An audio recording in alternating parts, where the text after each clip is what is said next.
Então, pessoal, boa tarde. Essa é a maneira que eu vou estar repassando a aula de gramática para vocês. Eu não vou focar em mim, na minha imagem.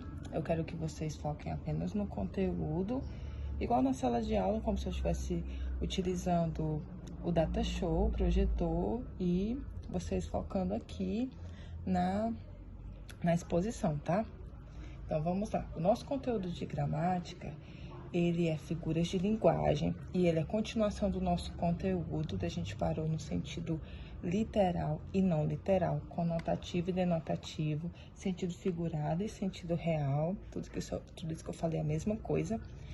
E para a gente introduzir, eu utilizei essa imagem aqui para vocês notarem bem. Nós temos uma placa dizendo perigo, depressão na pista. Quando você colocou essa depressão na pista, no sentido real da palavra, eu tenho uma pista que vai ter um desnível e aí eu vou ter uma depressão, como se eu tivesse uma lombada. Mas aí os nossos personagens aqui, bem fofinhos, estão demonstrando que eu posso ter um outro significado para a palavra depressão, que pode ser aquele estado deprimente, o estado de tristeza, e eu tenho uma depressão, esse estado na pista. Então, eu quero que vocês entendam que eu escolhi falar de figuras de linguagem utilizando essa imagem assim para abrir por conta disso. Porque a figura de linguagem é quando você utiliza o sentido figurado. No nosso dia a dia a gente utiliza bastante. E não é só utilizar por utilizar. Eu tenho várias classificações dentro das figuras de linguagem, que é o que eu vou estar apresentando para vocês, para dizer isso. Durante o dia, a gente não usa apenas o sentido real das palavras e expressões. A gente também costuma usar o sentido figurado delas. E usar o sentido figurado também tem classificações para essa utilização. Eu coloquei para vocês também esse mapa mental muito fofinho, com várias definições para quem quiser copiar, é uma boa. Eu vou começar com a minha primeira figura de linguagem, que é a metáfora. Bom, a metáfora ela é muito comum nas poesias, nas letras de música e na nossa própria fala do dia a dia. Você utiliza uma metáfora quando você acaba por fazer uma comparação subentendida, como tem aqui na descrição. Essa comparação, ela só é subentendida quando você pega características de um elemento e lança para um outro elemento. Como assim? Eu utilizo muito essa frase porque eu consegui essa imagem que dá para a gente visualizar bastante como seria ela no sentido real. A frase é: sua boca é um cadeado. Eu tenho dois elementos que estão sendo comparados de maneira subentendida, que é a palavra boca e a palavra cadeado. Aí se você observar aqui a figura, se fosse no sentido real, eu teria essa seguinte imagem. Mas eu estou usando o sentido figurado, ou seja, eu estou usando a figura de linguagem, que no caso é até a metáfora. O cadeado. Quando você pensa no cadeado, você começa a pensar nas características que te levou a usar essa palavra cadeado. O cadeado é seguro, ele tranca, o cadeado fecha, ele nos traz segurança. E quando você pega essas características e lança para o outro elemento, que é a palavra boca, a frase começa a fazer sentido. Sua boca é um cadeado, ou seja, a sua boca é segura, a sua boca tranca, a sua boca ela fecha, guarda os segredos, né, no caso. Outro exemplo. Não sei que nuvem trago neste peito. Aqui eu também tenho dois elementos que estão sendo comparados de maneira subentendida, que é a palavra nuvem e a palavra peito. No caso, ele está dizendo que carrega uma nuvem no peito. O que seria isso? Quando você pensa na nuvem, possivelmente você está pensando na ideia dela vir carregada, pesada, escura. E eu pego essas características e lanço para aquilo que está no meu peito, para aquilo que eu trago no peito. Ou seja, a ideia de que eu tenho é que eu carrego no peito algo pesado como a nuvem, algo escuro como a nuvem, algo denso, tenso, pesado, algo que está escurecendo o meu dia, igual essa nuvem. Então, essa é a metáfora, ela acontece quando você pega características de um elemento e lança para o outro, porque elas estão ali naquele momento com alguma relação de semelhança entre elas. Quando eu falei que ela é uma comparação subentendida, é porque ela não é literalmente uma comparação, porque eu não estou usando uma palavra comparativa. Eu não estou usando nela alguma palavra que me diga, tá aqui essa palavra faz dela uma comparação, que é o caso da nossa próxima figura de linguagem, que é a própria comparação. Ela é uma das mais simples, mais fáceis de identificar, porque para ser comparação, você tem necessariamente que utilizar um conectivo de comparação. Deixa eu explicar tudo isso. A chuva caía como lágrimas de um céu entristecido. Eu destaquei aqui de vermelho, olha só. Quando eu digo que a chuva caía, o modo como ela caía, eu estou comparando como lágrimas. Então, seria as lágrimas do céu em formato de chuva. Eu estou comparando esses elementos, mas ela é comparação porque eu tenho, entre elas, uma palavra comparativa que está criando essa relação de comparação entre esses dois elementos. Outro exemplo. E há poetas que são artistas e trabalham nos seus versos como carpinteiros nas tábuas.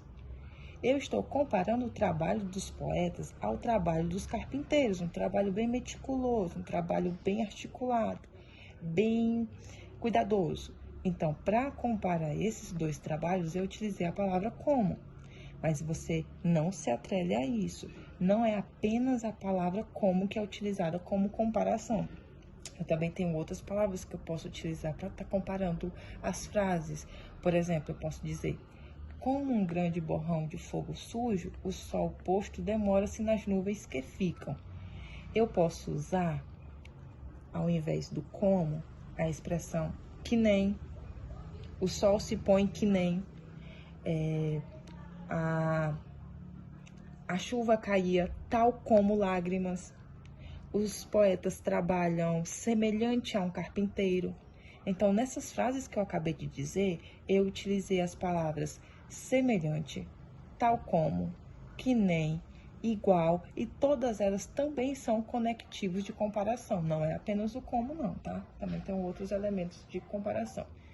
Então, é isso, a comparação, para ser a figura de linguagem a comparação, eu preciso de um elemento conectivo, seja o como, ou seja, qualquer outra expressão com valor equivalente.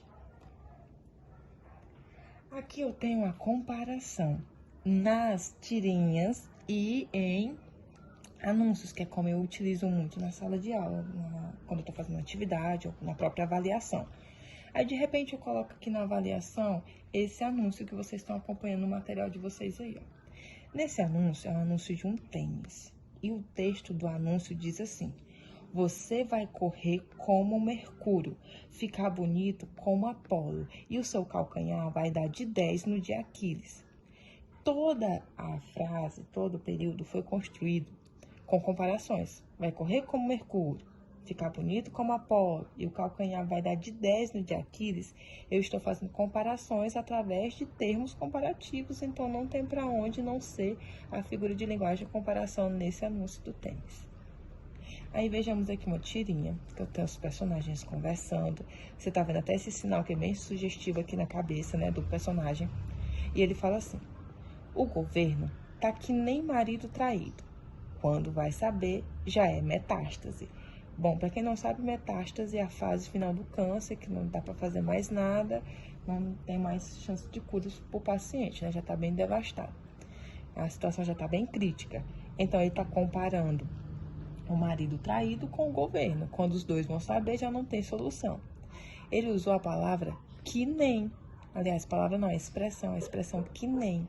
O governo tá que nem marido traído. Você viu que ele não usou a palavra como, eu também posso estar usando outras expressões, e daqui no caso ele usou a expressão que nem, e também é uma comparação. Então, tanto aqui como aqui eu teria a figura de linguagem de comparação, caso eu utilizasse na atividade e tal. A minha próxima figura de linguagem é a prosopopeia. Bom, eu tô sendo rápida assim porque eu já gravei em formato de vídeo, que é para vocês poderem estar pausando, fazendo anotações ou resolvendo atividade. Não sei, vocês que decidem aí. Por isso que eu tô falando rápido e qualquer coisa vocês ficam pausando aí o vídeo, tá? Bom, a nossa próxima figura é a prosopopeia. Alguns estudantes preferem chamar de prosopopeia, outros estudantes gostam de chamar de personificação. Esses são os dois nomes que ela possui.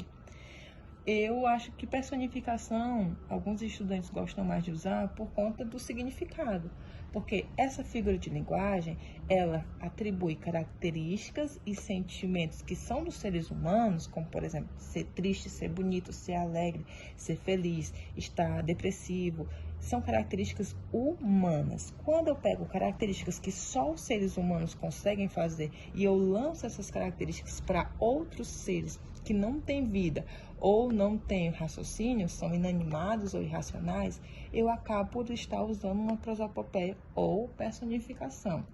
Personificação ajuda porque personificar é tornar aquilo uma pessoa. Vamos ver aqui. A cidade maliciosa, de olhos de ressaca, que das índias guardou a vontade de andar nua. Quando eu digo que a cidade é maliciosa, que a cidade tem olhos de ressaca, ou ainda mais que a cidade tem vontade de estar andando nua por aí, eu estou dando características humanas a um ser, a algo que não tem vida, que no caso é a cidade. Então, isso é uma prosopopeia ou personificação. Outro exemplo. Com a passagem da nuvem, a lua se tranquiliza. Atenção, a lua, ela é um satélite. Ela não tem coração, não tem sentimentos, não tem cérebro, não reage, não dorme, não acorda, enfim. Ela é inanimada, ela não tem vida. Quando eu digo que ela se tranquiliza, a ação de se tranquilizar é algo que só os seres humanos conseguem. Só o ser humano, ele se agita e só ele se tranquiliza. Não, animais não fazem isso, objetos não fazem isso. Então, quando eu dou características humanas a seres que não têm vida, que no caso como a lua, eu estou usando uma prosopopeia ou personificação. Aí, por exemplo, eu trago aqui para vocês uma avaliação na atividade essa seguinte figura. É uma intertextualidade com a revista Caras. Aí eu tenho a revista Cascas. Aí eu tenho o Limão como personagem principal. E como se eu estivesse dando uma entrevista, eu tenho aqui na revista. Limão desabafa. Já passei muito aperto na minha vida. Quando ele diz isso, já passei muito aperto, eu já tenho uma própria prosopopeia, personificação, porque o limão não tem boca. Ele não tem reação, ele não tem vida. Então, como é que ele vai dizer que passou muito aperto? Como é que ele vai dizer, como é que ele vai desabafar, que é algo que só os seres humanos fazem? Eu sei que vocês devem estar olhando para a imagem e para o contexto e achando muito tosco tudo isso daqui do limão desabafar e tal. E o aperto, que é um trocadilho com o limão quando ele é, né, apertado e tal. Mas é para mostrar para vocês o quanto isso é um exemplo bem vivo de prosopopeia ou personificação. A sinestesia é uma figura que às vezes em sala os alunos têm bastante dificuldade. Porém, eu quero que vocês prestem bastante atenção, que é para não guardarem essa dificuldade. A sinestesia é uma espécie de metáfora que consiste nas impressões sensoriais diferentes. Isso foi o que eu escrevi aqui para vocês, mas deixa eu trocar por miúdos. Quando você lembra de sinestesia, você lembra de sentir, porque você lembra de anestesia, e anestesia é o ato de você não sentir, né? Então, na sinestesia, você vai ter uma mistura de sensações naquilo que você disse ou naquilo que você leu. Você pegou um poema, uma letra de música e você viu que ali você teve uma mistura de sentidos. Você tem ali um exemplo de sinestesia. Como assim? Vou dar um exemplo. A frase é: o cheiro doce e verde do capim trazia recordações da fazenda para onde nunca mais retornou.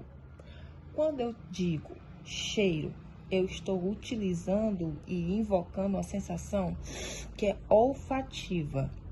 Quando eu digo doce, eu tenho ali uma sensação que é gustativa, você sente através da língua.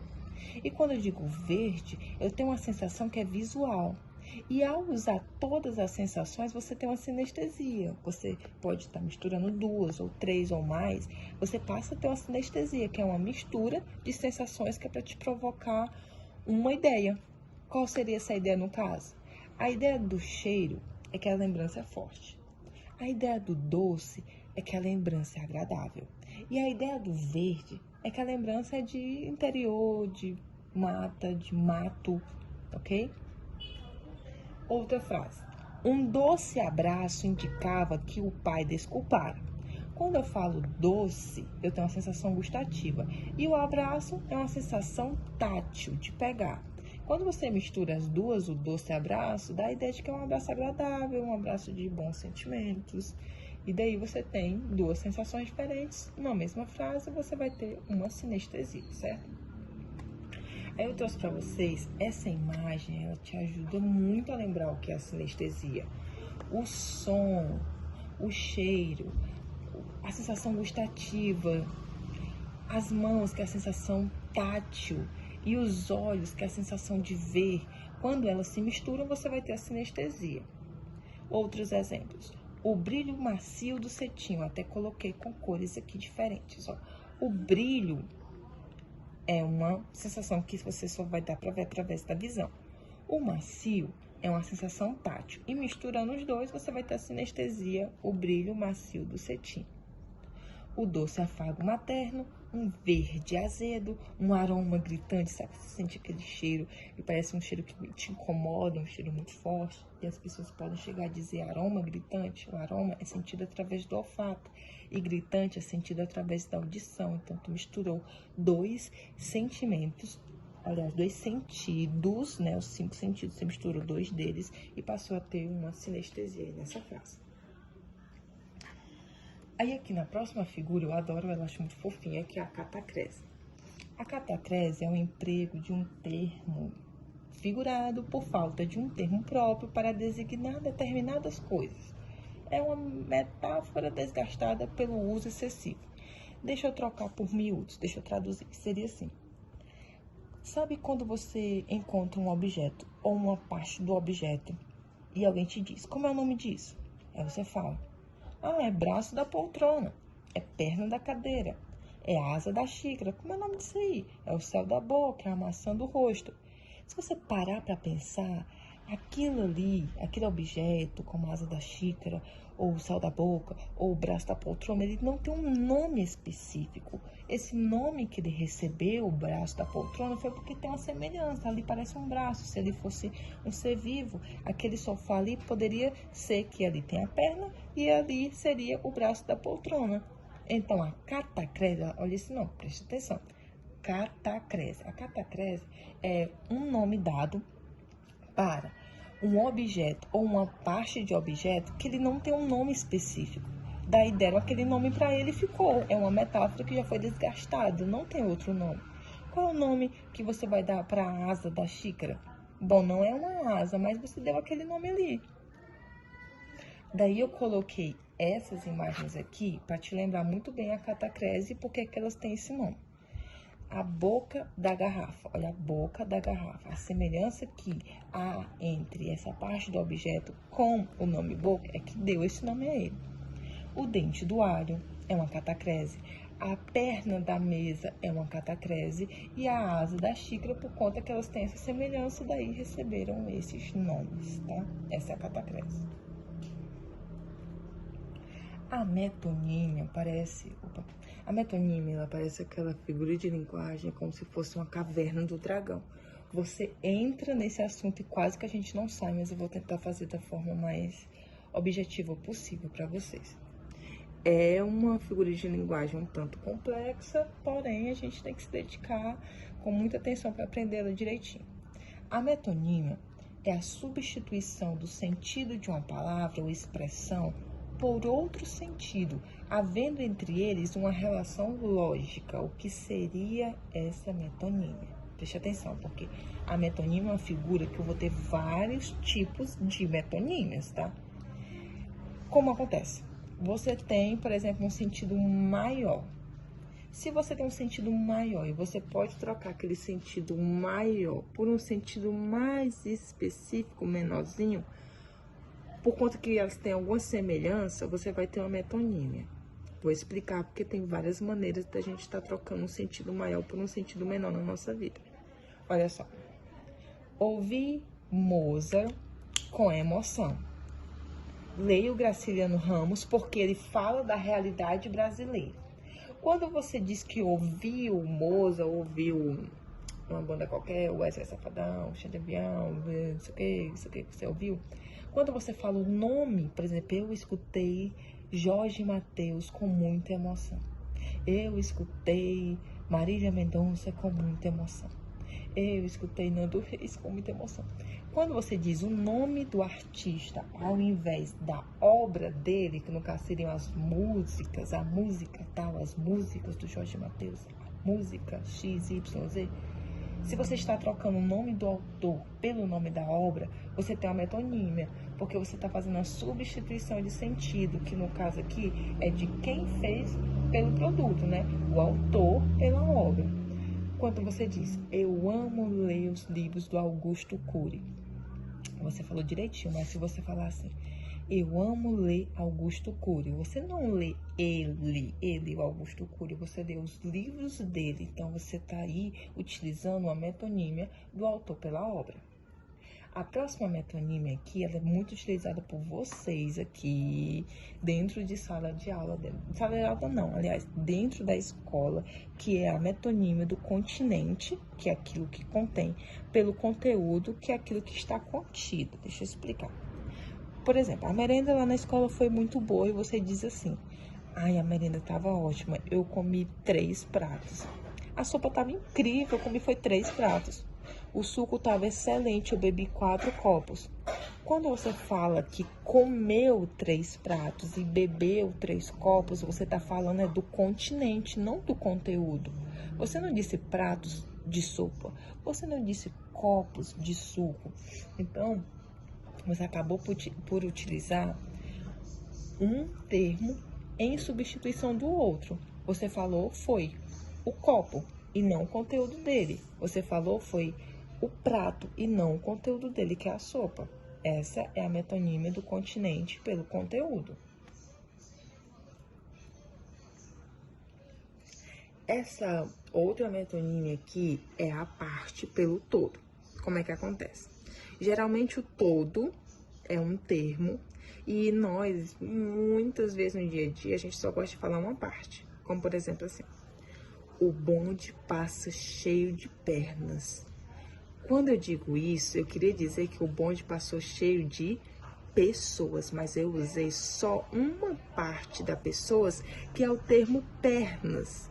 Então eu disse o bonde passa cheio de pernas, eu usei só uma parte, ao invés de falar o todo, que é pessoas. Essa é a metonímia da parte pelo todo.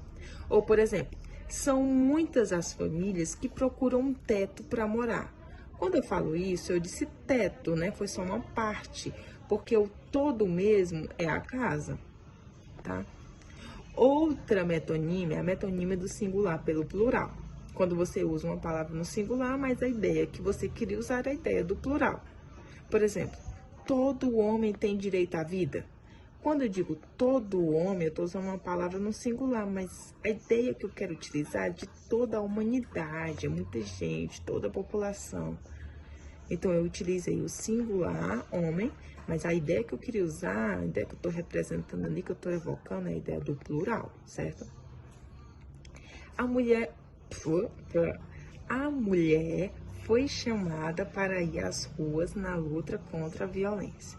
Quando eu digo aqui a mulher, essa palavra está no singular, mas a ideia que eu quero utilizar é a ideia do... É a ideia do plural, que é a ideia de todas as mulheres, tá?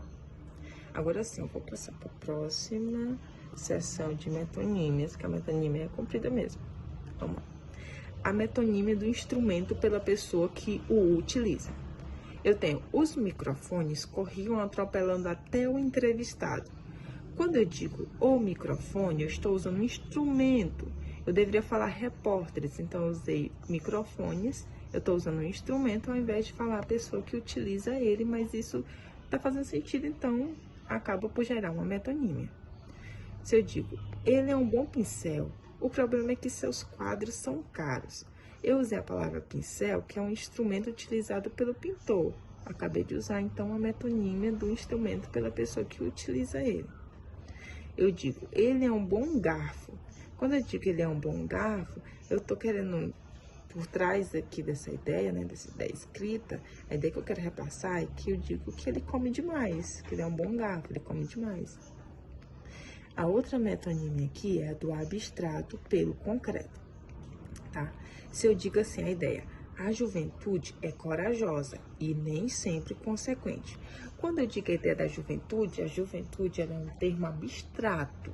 Se você fechar os olhos agora e se eu disser, gente, imagina a juventude, aí você fecha o olho. Aí você acaba por imaginar vários jovens. Jovens é a palavra concreta, porque é a palavra que você pode imaginar. Juventude você não imagina, ela é um termo abstrato. O que você vê quando você imagina juventude é a palavra jovens. A infância é saudavelmente desordeira. Eu falei infância, que é um termo abstrato. Eu usei o abstrato pelo concreto, porque o concreto mesmo é crianças. Se eu pedir para você fechar o olho e imaginar a palavra infância, o que vai vir na sua cabeça é a imagem de várias crianças. Entenderam? Então, geralmente você está utilizando o abstrato ao invés de usar as palavras concretas. Mas quando você estiver utilizando isso, não está errado. Simplesmente você vai estar usando uma metonímia do abstrato pelo concreto. Eu até queria dizer isso, que eu vi algumas dúvidas no meu WhatsApp, que era como classificar essas metonímias, né? Você diz, aqui eu tenho uma metonímia. Qual? A metonímia do abstrato pelo concreto. E aqui o que você tem? Uma metonímia. Mas qual metonímia? Metonímia do instrumento pela pessoa que o utiliza. Esses termos em azul que tem no material que eu mandei para vocês é a classificação das metonímias, tá? Aí eu tenho mais duas aqui, ó. A matéria pelo objeto. Os bronzes tangiam avisando a hora da missa. Quando eu falei os bronzes, eu falei foi da matéria, mas o objeto mesmo que eu estou me referindo é o sino da igreja avisando o horário da missa. Os cristais tiniam na bandeja de prata. Quando eu falo isso, os cristais tiniam, eu quero dizer que os copos estavam tinindo na bandeja. Eu usei a matéria ao invés de falar o objeto. Essa é a metonímia da matéria pelo objeto. Essa é uma das mais populares. Lembrando, gente, que esse conteúdo que eu tô falando agora, ele não é conteúdo novo. Ele é conteúdo de 9º ano. Então, se você passou pelo 9º ano e não viu ele, preste mais atenção ainda. Mas eu creio que muita gente tá só revisando. Essa última metonímia é a metonímia da marca pela coisa ou pelo produto. Essa é muito utilizada por nós, porque geralmente, vou fazer um teste com vocês, ó. Geralmente, esses produtos aqui, a gente fala é a marca deles e não o produto. A gente só fala a marca, por exemplo.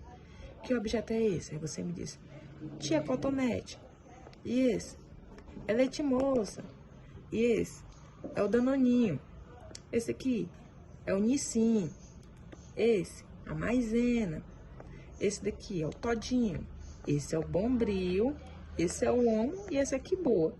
Tudo que foi falado agora, que eu tenho uma plena certeza que vocês responderam desse mesmo jeitinho, foram as marcas, tá?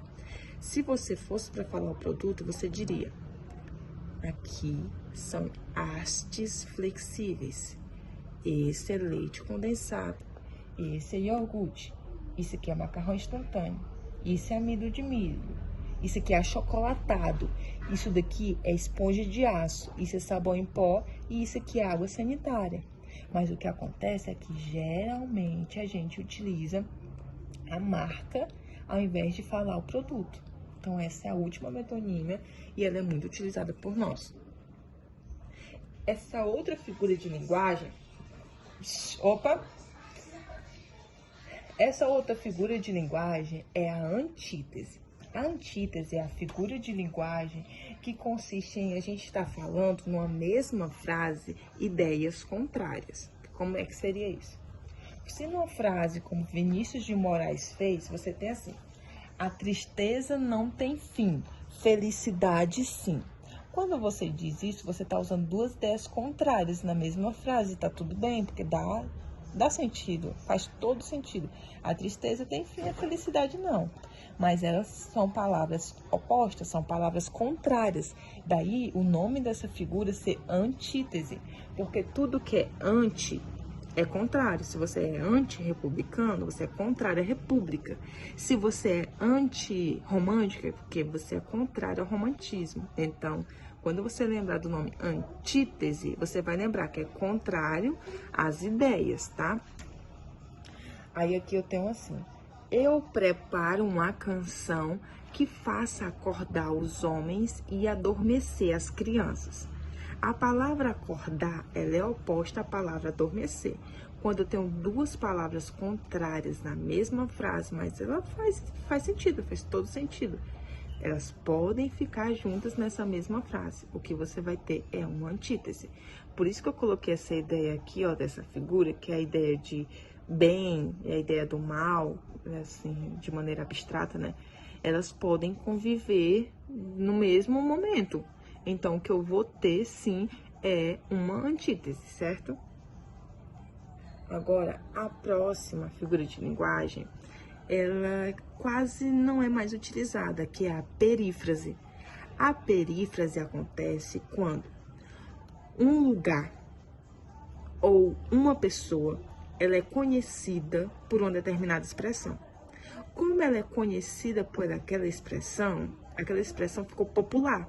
Daí, quando uma expressão é popular e todos conhecem aquele lugar ou aquela pessoa por conta dessa expressão, você vai ter uma perífrase. Por exemplo, se eu digo, a Cidade Luz continua atraindo visitantes do mundo. Aí eu falo para vocês, quem é a Cidade Luz? É Paris. A Cidade Maravilhosa segue cheia de sol. Qual é a Cidade Maravilhosa? É Rio de Janeiro. É porque essas expressões já ficou assim no saber popular que elas se referem a esses lugares. O povo lusitano foi bastante satirizado por Gil Vicente, que é até um conteúdo que a gente vai estar vendo em literatura. O povo lusitano é o povo português. Então, isso é que é a perífrase. A perífrase acontece quando você vai ter expressões que são referentes a pessoas ou lugares. Agora eu vou trazer para vocês exemplos de como aqui, olha para cá, de como você vai estar usando referente a pessoas.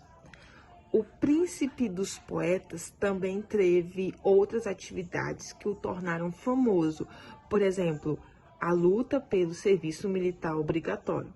Quando eu disse o Príncipe dos Poetas, é a expressão pela qual é conhecido o poeta Olavo Bilac. O presidente dos pobres suicidou-se em 1954. A expressão presidente dos pobres ela é referente a Getúlio Vargas.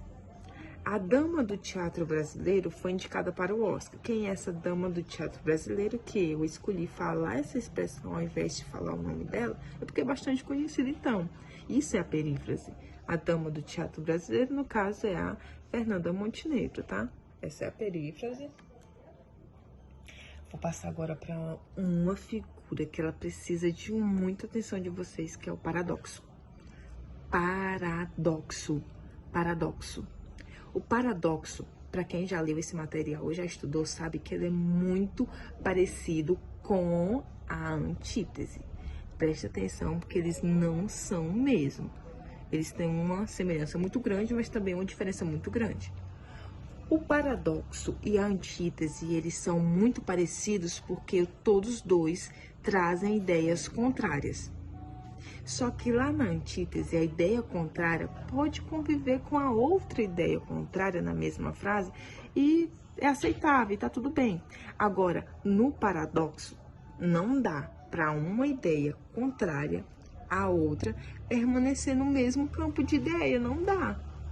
Como, por exemplo, para se viver do amor, há de se esquecer o amor. Não dá.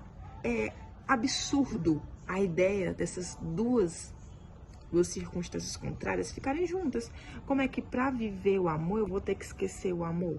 Não vai dar, certo?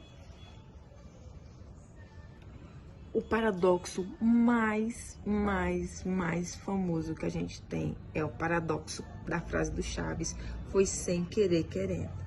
Olha como é um paradoxo. Como é que você faz uma coisa sem querer? Você não tá com vontade, você não tá querendo, sem querer, querendo. Essas duas ideias não combinam. Não dá para fazer algo querer querendo. Isso é um paradoxo. O eufemismo é a nossa próxima figura de linguagem. Você tá pensando, meu Deus, 34, 35 minutos aqui de aula e eu ainda tô aqui no eufemismo, mas é isso mesmo, viu, gente? O eufemismo, ele também é muito utilizado lá na escola, na vida. Ele é bastante utilizado. É uma figura que consiste no abrandamento de uma expressão de sentido desagradável. Até mesmo nesse momento assim, de muitas mortes, a gente acaba por utilizar muito o eufemismo. Aqueles homens públicos apropriam-se do dinheiro. Essa frase está suavizando uma ideia, porque a ideia real é que aqueles homens roubaram. Apropriar-se do dinheiro público é a mesma coisa que roubar, só que apropriar-se do dinheiro fica mais agradável de se ouvir. Mariana partiu dessa para uma melhor. Quem já não escutou essa expressão, né? É uma expressão que você utiliza para não falar assim. Mariana morreu. Porque fica muito forte, muito pesado de se ouvir, de se dizer. Daí o eufemismo é isso, é suavizar a ideia. Por exemplo, sua vizinha é desprovida de beleza. O que é que eu tô querendo dizer? Eu tô querendo dizer que ela é feia. Mas dizer que ela é feia é muito forte de se ouvir. Então eu digo, ela é desprovida de beleza. Acho que eles faltaram com a verdade. Aí eu fui generosa, né? Porque se eu quiser ser bem bruta, eu ia dizer, acho que eles mentiram. Mas não, aqui eu digo, eles faltaram com a verdade. Sua irmã está um pouco cheinha. Essa aqui todo mundo já escutou, já falou pra alguém, né? Tá meio cheinho, tá forte, pra não dizer gordo, né? Então, o eufemismo é isso. Olha aqui, eu trouxe essa imagem, eu acho muito bacana, que é pra tá exemplificando o eufemismo pra vocês. Olha só, você tem aqui uma mulher com a boca bem evidente, com a língua bem evidente, que ela é bem tagarela. Eu tenho outras pessoas aqui meio revoltadas e ela diz: fofoqueira não, querida. Eu sou produtora de biografias orais não autorizadas. Ela tá dizendo que ela fala assim da vida alheia sem autorização delas e tá dizendo isso de uma maneira mais bonita, pra não ser chamada de fofoqueira, né? É que eu tenho outros eufemismos, por exemplo, meu avô foi para o céu, que é um eufemismo para falar sobre morte. Quando eu digo que, olha aqui, o personagem diz: o que você achou do meu desenho? Aí o outro fala: acho que você deveria aperfeiçoar esta técnica. Então ele tá fazendo tipo uma suavização da ideia, né? Para não dizer que tá feio. Amor, estava dirigindo seu carro quando, contra minha vontade, a lataria de seu carro ganhou um formato único, diferente e personalizado. Aí o marido fala: fala logo que você bateu meu carro. Então isso foi um eufemismo, utilizou muitas expressões para estar suavizando a ideia de que ela bateu o carro, que essa ideia de bater o carro já é mais agressiva, já é mais difícil de falar, né? Revela.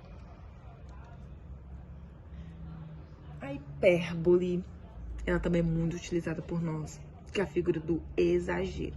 Você vai lembrar de exagero porque tudo que é hiper, extra, super, tudo que é hiper é a mais, é grande, é uma ideia maior do que a ideia original. É a figura que, através do exagero, procura tornar mais expressiva uma ideia. A ideia não tem acento, tá?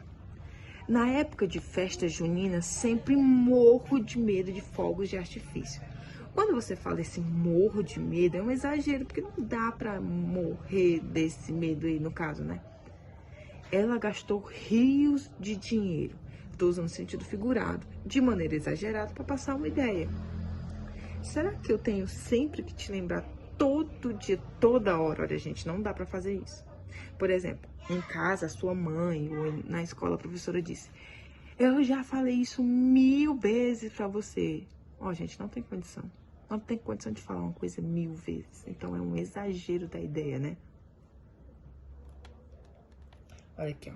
A ideia de nadar, vive nadando em dinheiro. Essa ideia aqui, ó, ela só vive no campo das ideias mesmo. Mas é um exagero dizer que a pessoa gasta muito e que ela tem muito dinheiro. Olha só. Chorar rios, rindo litros, igual a gente fala.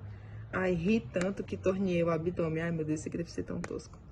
E aqui, ó, que a gente sempre usa esse meme dizendo assim: eu esperando a mensagem do crush. Eu esperando o conteúdo, a videoaula da Andressa. Eu esperando a Andressa aparecer na videoaula. Ô, Senhor, tá aqui, você tá aqui esperando. E a figura de linguagem da ironia, eu acho que ela deveria ser considerada até um outro idioma. A ironia é muito simples de você identificar, para alguns não, né? Tem gente que alerta assim, meio devagar e não entende a ironia de cara. Mas tem gente que bateu a ironia, devolve com outra, né? A ironia é uma expressão de sentido. Deixa eu estar simplificando isso aqui para vocês. A ironia é o seguinte: você fala algo, mas quer que a pessoa entenda totalmente contrário. Quando você diz assim: vai, bicha, tá linda. Arrasou, tá? Eita Deus, eita que ela hoje tá linda. Isso passa a ser uma ironia quando você quer que a pessoa entenda totalmente o contrário. Por exemplo, você tá em sala e a professora disse assim: nossa, você é um anjinho, hein? Ah, Maria, você é uma santa, um anjo do céu. Aí, quando isso vai ser uma ironia, quando o que eu quero realmente dizer é o contrário. Por exemplo: olha só quem chegou, não tá nem um pouco atrasado. O que ele tá querendo dizer é que a pessoa sempre chega atrasada, então isso é ironia, tá? Aqui tem outras ironias que eu não vou estar abordando aqui, por exemplo, ia ser muito pesado, então. O meu nível de ironia depende sempre do grau do absurdo que fui obrigada a ouvir. Isso aqui é muito, muito pra mim. Ai, Jesus. Ironias. E agora eu vou ter a onomatopeia, que é uma das mais simples, gente. Por favor, a onomatopeia é muito simples.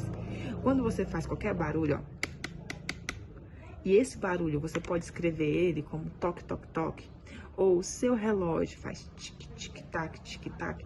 Quando você pega um barulho, seja ele provocado por um objeto, seja ele provocado por um animal, como um mugido, um miado, um latido, e você escreve esse barulho, esse som, você tem uma onomatopeia. É simplesmente isso que eu tenho a dizer sobre a onomatopeia. Eu trouxe até várias onomatopeias, exemplos, porque ele é o barulho escrito. Ele é o som escrito, tá? Ele é muito utilizado nas figuras, ele é muito utilizado nas histórias em quadrinhos para poder dar a ideia do que aquilo tá acontecendo pra gente.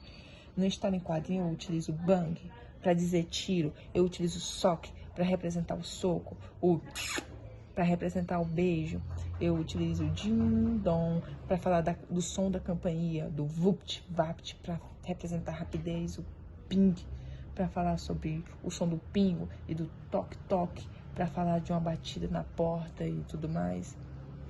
Aqui eu tenho outros, que é mais em ações também, outros onomatopeias que você pode estar conferindo. Geralmente a gente usa, sim, por exemplo, quando a gente está conversando no WhatsApp e coloca RS, ali uma onomatopeia para risos.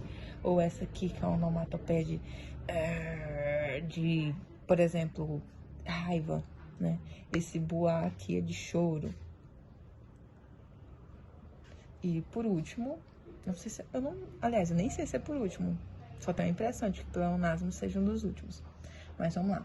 O pleonasmo acontece quando você fala duas ou até mesmo mais vezes a mesma coisa. Como entrar pra dentro.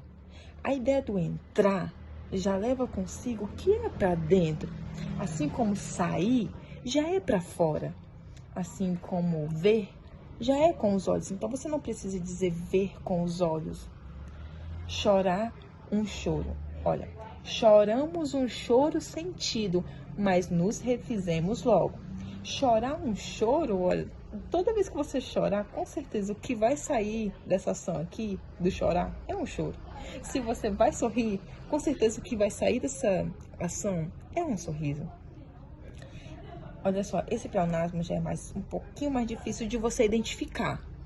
A ele resta-lhe a boa oportunidade de provar sua inocência. Quando você diz isso, a ele resta-lhe, onde é que está o pleonasmo? Acho que você viu em casa e não entendeu. Porque assim, ele e o lhe, todos dois são pronomes que se referem à terceira pessoa do singular.